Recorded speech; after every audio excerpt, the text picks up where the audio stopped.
মই 4টা চৰকাৰী আঁচনিৰ ওপৰত আপোনালোকৰ সহযোগিতা কামনা কৰিম। আপোনালোকে জানে যে অৰুণোদয় 3 আঁচনিৰ ডিজিটাইজেশ্যনৰ প্ৰক্ৰিয়া সম্পূৰ্ণ হৈছে, কিন্তু প্ৰত্যেকটো সমষ্টিতে অৰুণোদয় 2 পাই থকা কিছু জেনুইন লোক 3 আঁচনিৰ পৰা বাদ পৰিছে।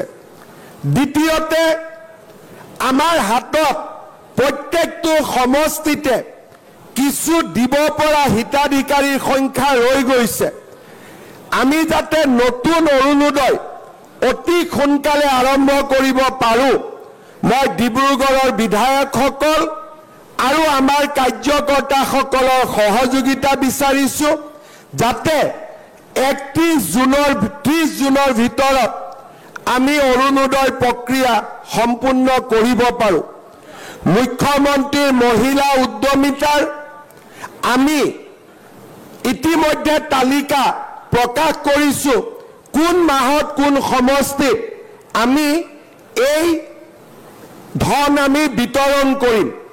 30 জুনৰ আগতে কোনোবা যদি পাবলগীয়া মহিলাৰ নাম এই আঁচনিৰ পৰা বাদ পৰিছে, বিধায়কসকলৰ জৰিয়তে এই নামো আগবঢ়াই দিবলৈ অনুৰোধ কৰিম, কাৰণ আগষ্ট মাহৰ পৰা জানুৱাৰী মাহলৈ আমি নিৰন্তৰ 125টা সমষ্টিত এই আঁচনিৰ ধন বিতৰণ কৰিম।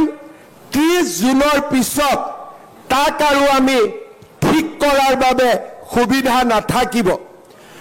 CM-AAA মুখ্যমন্ত্ৰীৰ আত্মনিৰ্ভৰ অভিযানৰো হিতাধিকাৰী নিৰ্মাণৰ কাম বা যোগ্য যুৱকৰ নাম 30 জুনৰ ভিতৰত শেষ কৰিবৰ বাবে মই আমাৰ বিধায়ক আৰু পঞ্চায়ত বা আমাৰ কাৰ্যকৰ্তাসকলক অনুৰোধ কৰিম।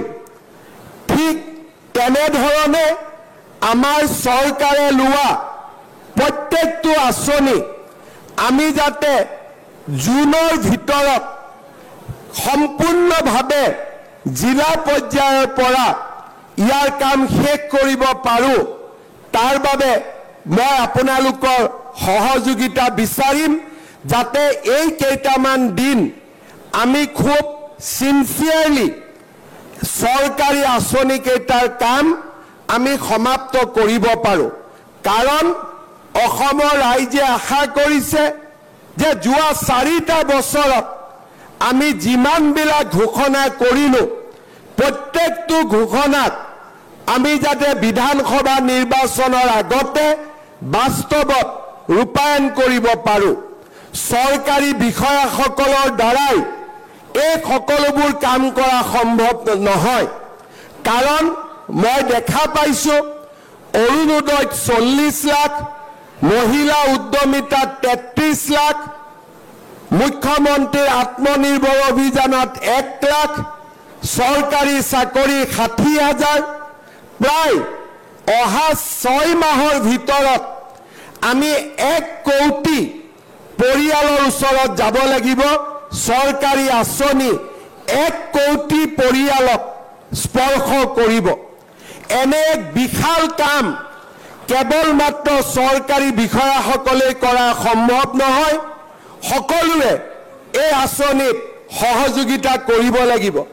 ইলেকশ্যনত জিকাজনেও কৰিব লাগিব, ইলেকশ্যনত হাৰাজনেও কৰিব লাগিব, আৰু সকলোৱে মিলি চৰকাৰৰ প্ৰতিটো আঁচনি জনসাধাৰণৰ মাজলৈ আমি নৱেম্বৰ ডিচেম্বৰ মাহৰ ভিতৰত লৈ যাব লাগিব। মই আপোনালোকৰ সহযোগিতা কামনা কৰিছোঁ। ইয়াৰ উপৰিও চাহ বাগিচাৰ শ্ৰমিকসকলৰ বাবেও এটিকলি দুটিপাত আন এক আঁচনিও আমি আৰম্ভ কৰিছোঁ।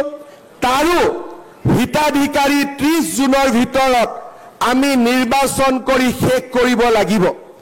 আৰু সেইবাবে মই সকলো ৰাইজৰ, বিশেষকৈ খোৱাং আৰু টিংখং সমষ্টিৰ কাৰ্যকৰ্তাসকলৰ, জনগণৰ সহায় আৰু সহযোগিতা কামনা কৰিছোঁ।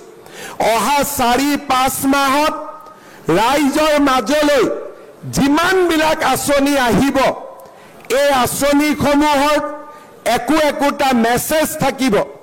মেট্ৰিকৰ কেণ্ডিডেটবিলাকৰ কাৰণে মাহত 300 টকা আহিব।